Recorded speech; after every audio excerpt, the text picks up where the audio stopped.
to the place in the middle of the sun. And we'll sing this song, sing it one by one. What's going on, guys? I hope you're having a great day. Thanks for tuning in. Today, got a great show for you. We'll welcome Elizabeth Earnshaw. And Elizabeth is a renowned Gottman therapist, a licensed marriage and family therapist, clinical fellow of the American Association of Marriage and Family Therapy. And she has a new book coming out November 30th, her debut book, I Want This to Work. And it's a trustworthy, inclusive guide to navigating the most challenging relationship issues we face. Couples will learn to work with 3 challenges they must tackle to repair and strengthen their relationships: conflict, healing, and connection. And today, Elizabeth and I talk a bit about conflict and unfair expectations and relationship shoulds. We've all been there where we say, my partner should know what I'm thinking, right? And it's actually a pretty absurd thing to think, but we do it because we just want love and connection. And sometimes it's hard when our partner doesn't give it to us. And obviously that doesn't work when we have that approach of, hey, you should be doing this. You should take me on the date night. You should take out the garbage. I shouldn't have to ask. So Elizabeth and I get into the details of why we do that and how to talk to our partner better so that we can create more connection, have better dialogue, and less conflict. As always, thank you so much for tuning in, and hope you guys enjoy today's show.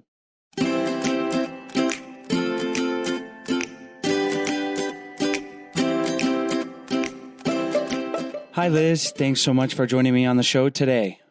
Thank you so much for having me. Today, we're going to talk about unfair expectations and relationship shoulds. So why don't we start by having you share with us what some examples might be for unfair expectations that we might bring into a relationship? Sure. Yeah. So many of us, we enter into relationships just expecting the things that we've either observed, that we saw and we really liked, or we kind of internalized, or things that we hoped would be very, very different from what we experienced in childhood. And so what can happen is we can enter into relationships with a lot of really unclear expectations. And so sometimes an unfair expectation is something that's like absolutely not possible. It might be an expectation like your partner should be able to read your mind. And sometimes we have unfair expectations because they're not spoken, but they could potentially be possible. For example, we might expect that our partner takes us on romantic dates sometimes. And so it might be unfair if we don't speak up about it, but it's not necessarily an unfair thought to have. It's just a problem if you assume the other person's going to know. And why do we seem to always do that? That we think our partner should be able to read our minds. And I want to ask you why we do that and how we can communicate to our partner the things we would like to see happen, like that romantic date. Mm-hmm. Yeah, that is a really good question. Why do people assume that other people know what they think? I think some of it is that human beings are just naturally a little bit egocentric. We assume that the way that we think, the way that we were raised, the things that we want are often the things that other people think, want, the things that other people experienced, how they're feeling. And so what happens is that we kind of forget to get curious with other people to see if there's differences. And because of that, we assume that when someone doesn't do something that we had hoped for or doesn't understand our feelings, that it's because they don't care about us. When in reality, it's just that we're all different people. And your second question, how do we express it when there is something that we want? So it might be something that's totally fair. We have a need, we have a desire, there's a feeling we have. One of the ways that I suggest that people try to bring up issues is by making sure, number one, to not make your partner the problem, but to rather talk about the thing that's been the problem for you.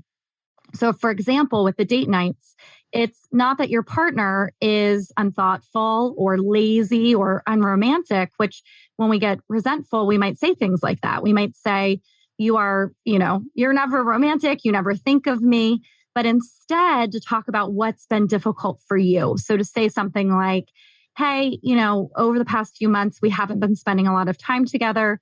That is really hard for me. I love spending time with you, and it's important that we spend time together. So do you think that there is a way that we can start making more time for that?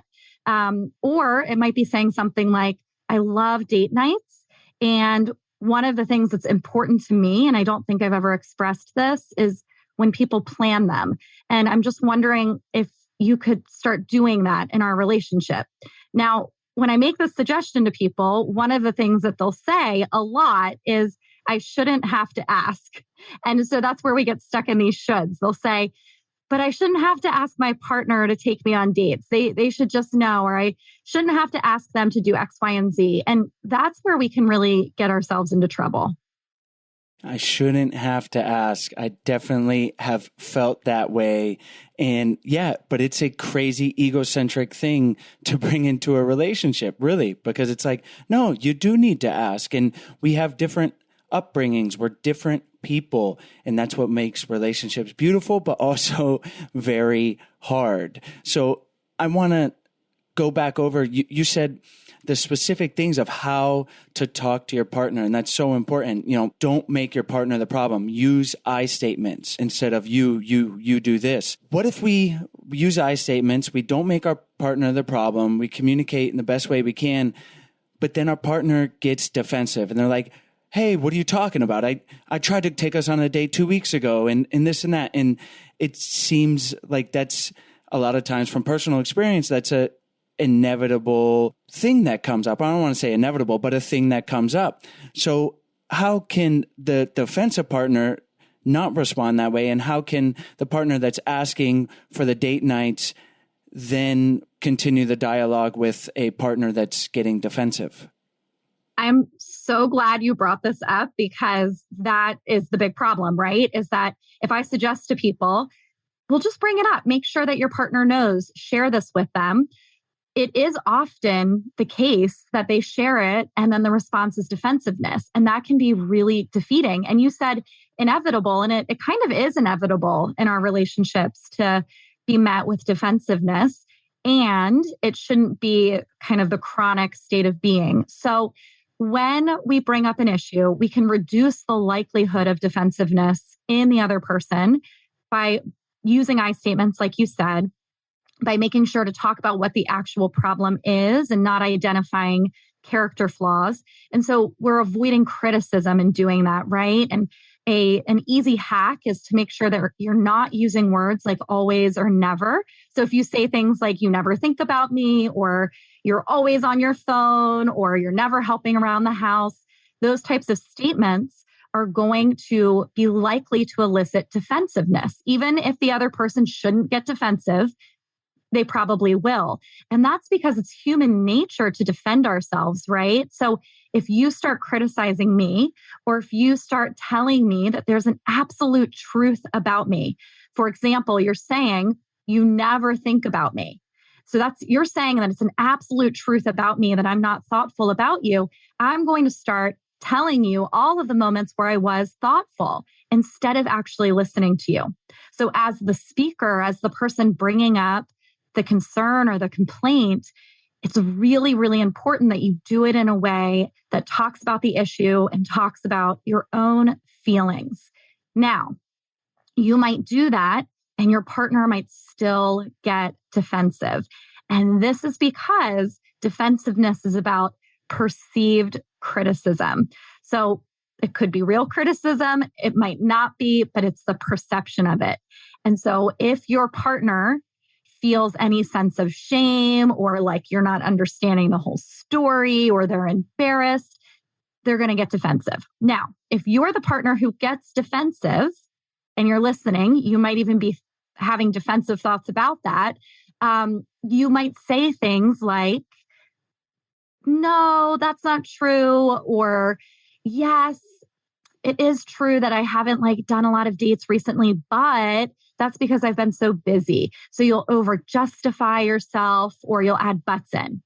So if you are that person that finds yourself doing that, The biggest thing that you could do is next time someone brings a complaint to you and you notice yourself starting to explain it away or even counter criticize, stop yourself and take a deep breath and notice that you're getting defensive and recognize that if you get defensive in that moment, it's going to just amp up the criticism of the other person and it's going to increase disconnect. So they're either going to get more mad and they're going to say, see, I told you, you never listen to me. Or they're going to say, forget it, I don't care. And they're going to disconnect. So you don't want that to happen.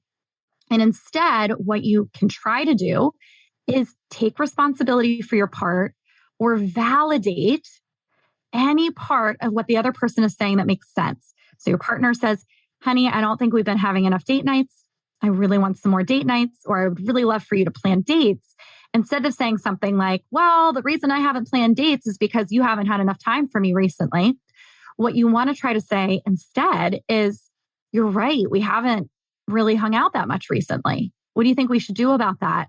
Or taking responsibility, you're absolutely right. I've totally slacked on planning dates. When you do those two things, you are going to help your partner to feel seen and understood, and it's going to create connection instead of disconnect. The ego just makes this a lot harder than you're saying, right? The whole taking responsibility is so important, but that's hard to do when our partner comes to us and is like lodging a complaint. Even if they do it in a nice way with I statements, I feel that something I'm really trying to work on is to not have my response be like, yeah, but I'm busy, or to take responsibility. So what are some things someone could think about if they're feeling like their partner is not taking responsibility? And then on the flip side, if maybe they have trouble taking responsibility? That's really important. So first of all, you don't want to make this about creating more shame. Like you said, the ego makes it really hard to be able to do these things on both sides, right? It's an ego thing to use criticism too. So being able to dip into yourself and your vulnerability is really hard to do, whether it's by bringing something up gently or not being defensive. Really, really hard. Because of that, the last thing you want to do is create shame. But that can happen very easily when people make missteps in their communication, right? And this happens with my husband and I sometimes even, and I'm a therapist, but he'll get defensive and I'll say, see, you're always so defensive. And in that moment, I'm criticizing him. I'm making the conflict even more about people being wrong and not good enough and all of that. So we want to work really, really hard on extending grace to ourselves and to each other. And so one thing to think about is when I catch myself doing these things, if I catch myself being critical, if I catch myself being defensive, is there a way that I can have compassion with myself instead of saying, oh, what's wrong with me? I can't get this right. Compassion would look like saying something like, you know what, honey, I'm really sorry. I don't know why I just said things that way. Let me try again. When you have compassion, you actually can access trying it again.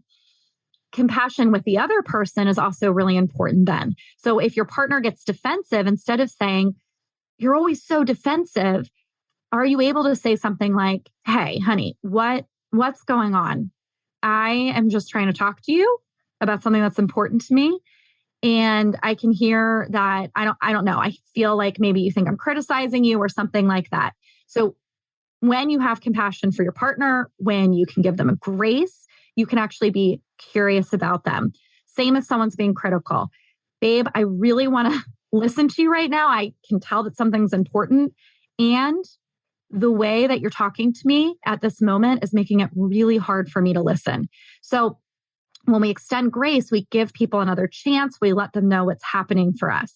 Now, if it continues on and your partner keeps criticizing you or keeps getting defensive or whatever it is, then clearly it's time for a break.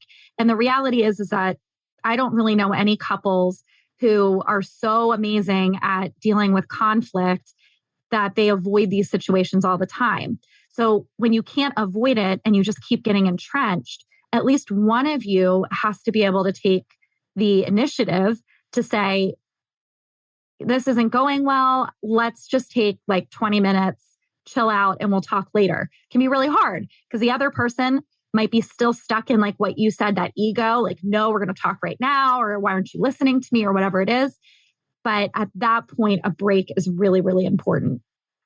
One of the other scenarios that I feel and experience is that it can become a competition of feelings, maybe. And so then, one partner has a issue with something and they'll say, come to the other partner, they use I statements, and instead of an excuse or not taking responsibility, they'll bring up an issue with something else, right? So it's like, yeah, I did that, but you did this.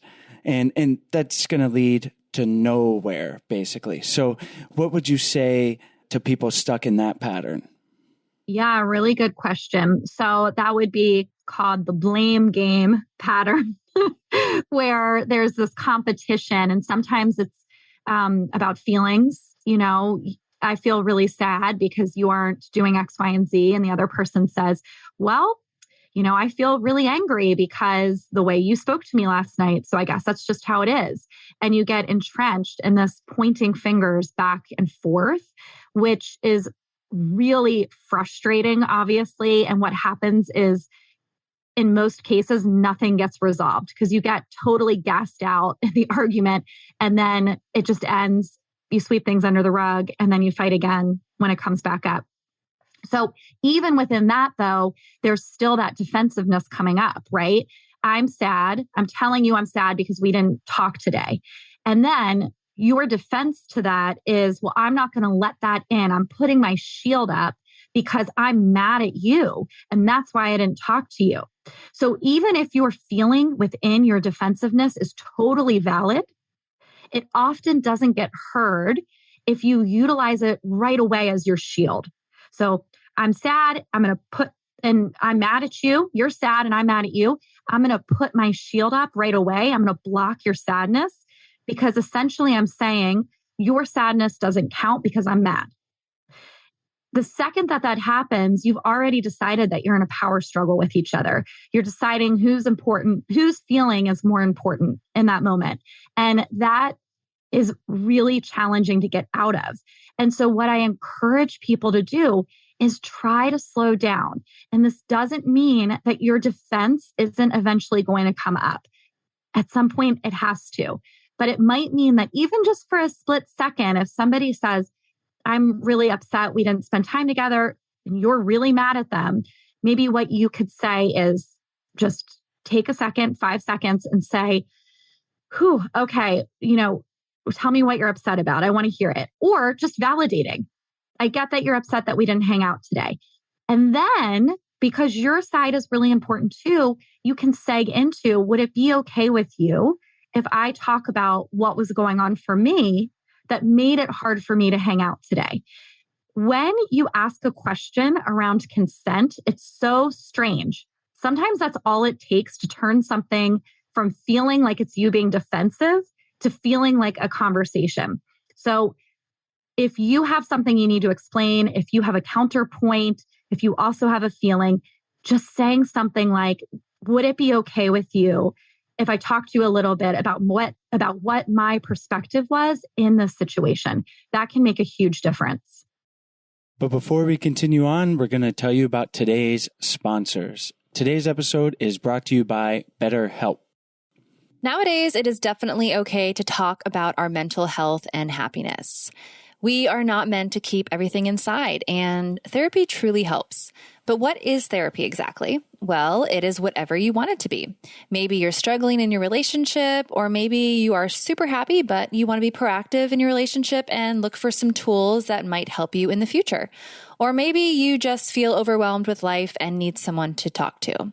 Whatever you need, don't be ashamed of normal human struggles and start feeling better today because you deserve to feel happy. And now you don't have to worry about finding an in-person therapist near you to help. BetterHelp is customized online therapy that offers video, phone, and even live chat sessions with your therapist, so you don't have to see anyone on camera if you don't want to. It's much more affordable than in-person therapy, and you can start communicating with your therapist in under 48 hours. Join the millions of people who are seeing what therapy is really all about. This podcast is sponsored by BetterHelp, and our listeners get 10% off their first month at betterhelp.com/ido. That's BetterHelp, HELP.com/ido. Today's episode is also brought to you by Faherty. It's finally fall, and you guys know what that means. Sweater weather is here, and I want to tell you about my favorite clothing brand of all time, Faherty. When I heard Faherty wanted to sponsor the show, I actually laughed because I feel I've been promoting their brand for so many years. I'm not exaggerating when I say almost half of my closet is Faherty.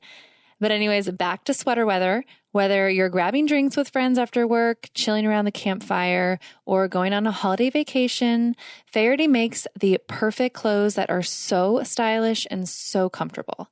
As you guys know, Chase and I live in Costa Rica, so most of my Faherty clothes are summer style focused. But when I head back to the States for the holidays, you better believe all of my cozy sweaters are from Faherty. So if you've been searching for that perfect sweater, the one that feels like you've had it for years, it's cozy, it's soft, it fits just right, and feels almost too good to be vintage, but it looks like it still could be, well, that's Faherty. They are so confident in the quality of their stuff, they have a lifetime guarantee. They'll replace or fix your clothes forever, no matter what. And to top it all off, Faherty is giving all of our listeners 20% off. 20% off. I wish I had this code over the past couple of years. I would have saved so much money. So stock up on all your fall and winter clothes now. Head to fahertybrand.com and enter the promo code IDO at checkout to snag 20% off all your gear. That's Faherty, FAHERTY brand.com and promo code IDO for 20% off your Faherty purchase. Those little dialogue tricks are so valuable because I feel like it does help to put the defenses down, and communication is so important. That's why I love going over the way you're doing it, like specific things that we can say to de-escalate or to make it feel less blaming, because that's how you have a productive conversation. It is important that we're using I statements. It is important. I love that you said that. I haven't heard that before, but to ask a question, would it be okay if I share my side of this? And your partner could say no. They could be like, I'm angry. I don't want to hear it right now. And maybe they should say, but let's take a break and tell me in 10 minutes. So really valuable dialogue tricks to implement. Yeah. Yeah. And even if they say like, no, I'm angry, I don't want to hear your side, I actually think there's still more you can do with that, where then you can say, okay, I get that. So what do you need me to hear? Because it sounds like you don't feel like I'm completely understanding. Because people really only block that out if they think that you're not getting it. And so by giving a little bit, by saying, okay, I'll put my position to the side. What's going on with you? What else do you need me to understand? Then you are more likely going to get that other person to put their defenses down, talk a little bit more, and then offer you that space for you to explain yourself. So we talked a little bit about unfair expectations. It sounds obvious, but it's not, but that our partner can read our mind. And we use the date example and gave some great dialogue around that. How can we examine our own expectations and get to a place where we're asking, we are asking our partner for things, we're using I statements, but maybe some of them just aren't realistic, if that makes sense. How do we navigate and think about our expectations in general? Yeah, that's a really good question. And it makes complete sense. So we are going to have plenty of expectations that are reasonable and can be met in the relationship. And we're also going to have many expectations that are not reasonable for the relationship. They might be reasonable expectations for life, but maybe not reasonable to have one person be able to meet them. And one thing I'm noticing with relationships in general is that we're kind of in a world right now where we expect more from our partners than people have ever expected before. We want them to be our best friends, our lovers, business partners. Like my husband and I work together. I mean, there are so many things that we are expecting and relationally from our partners.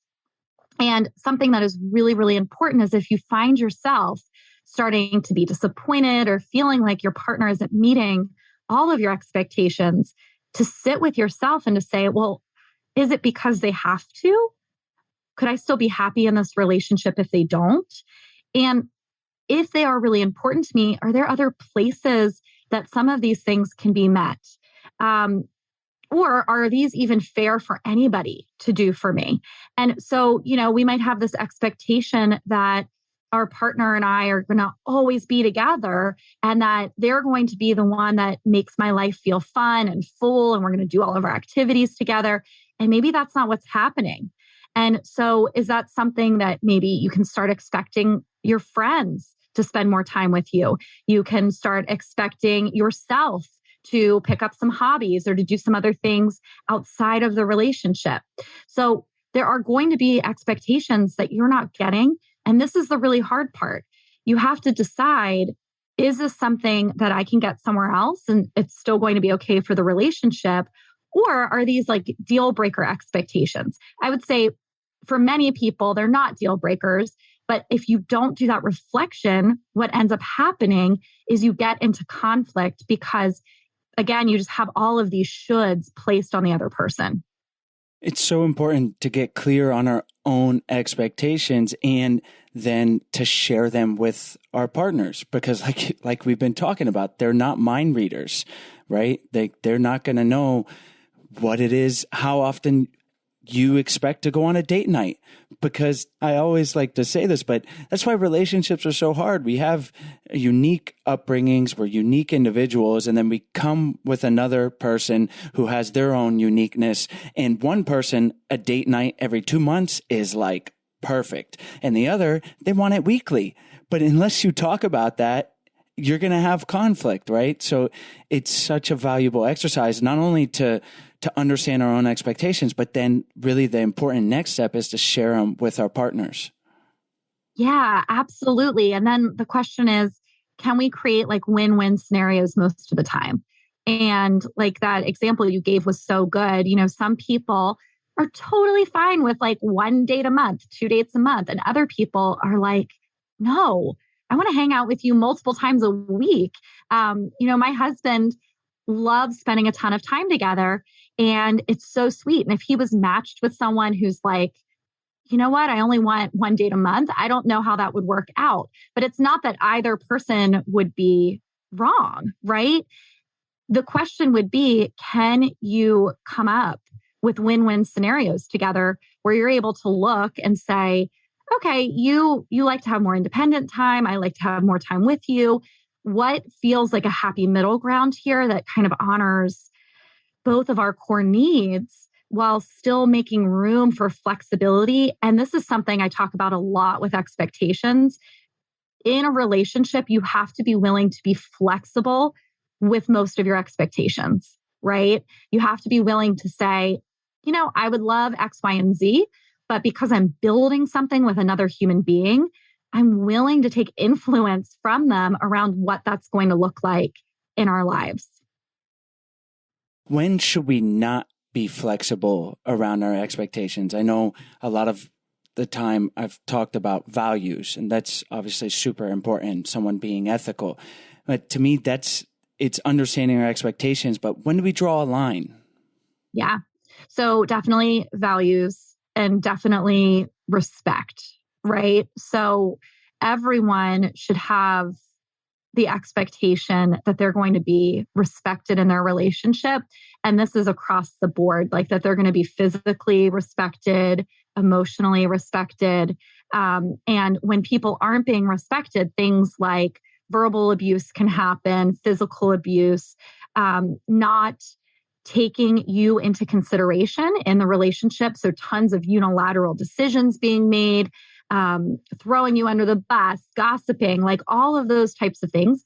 It is reasonable to expect that your partner respects you and protects you, right? And the other thing that I think is really important is values.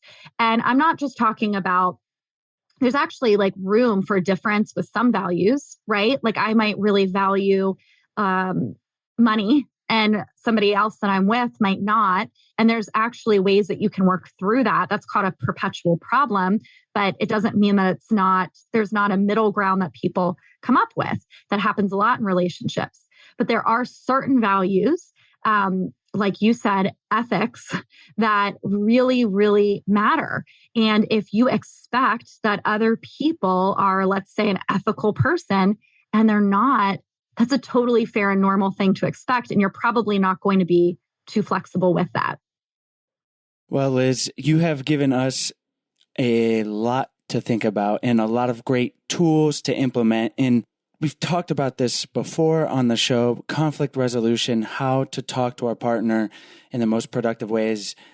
But you can never talk about it enough because this is like the day-to-day, the little things that add up in a relationship, but that make a relationship. So thank you so much for all the great insights today. Before we wrap up, are there any things that we skipped over or maybe that you want to emphasize? And also please share with our audience about your forthcoming book, and then we'll say goodbye.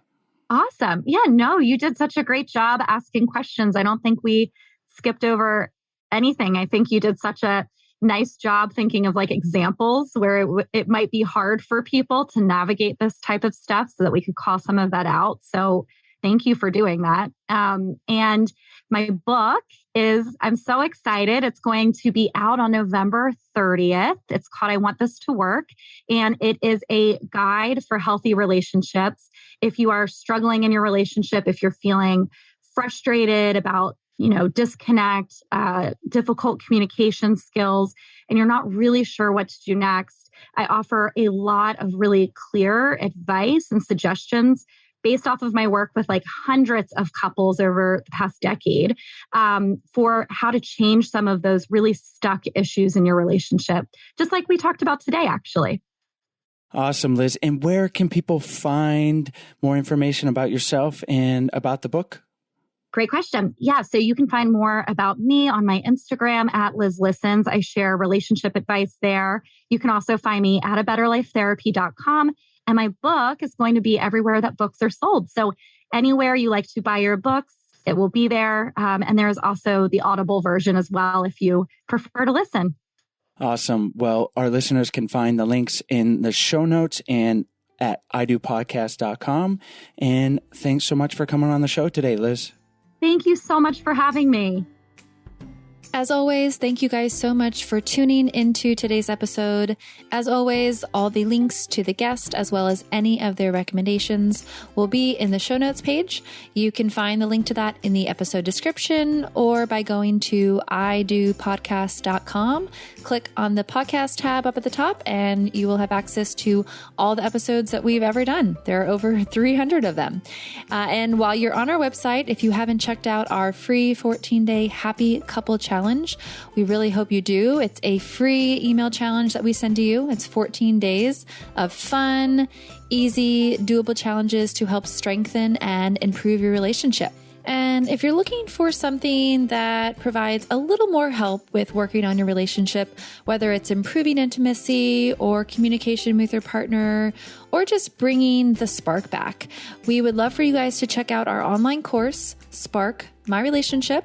We're offering $100 off to all of our listeners if you go to sparkmyrelationship.com/unlock. We've worked with over 15 psychologists and therapists to create the real life tools and strategies that they are teaching their clients. So we wanted to give them to you. It's a self-paced online course that can be done in as little as a month or up to 3 months. You can really decide how much or how little you want to do with your partner or maybe just yourself. So we hope you guys check that out. It's sparkmyrelationship.com/unlock. Have a great day.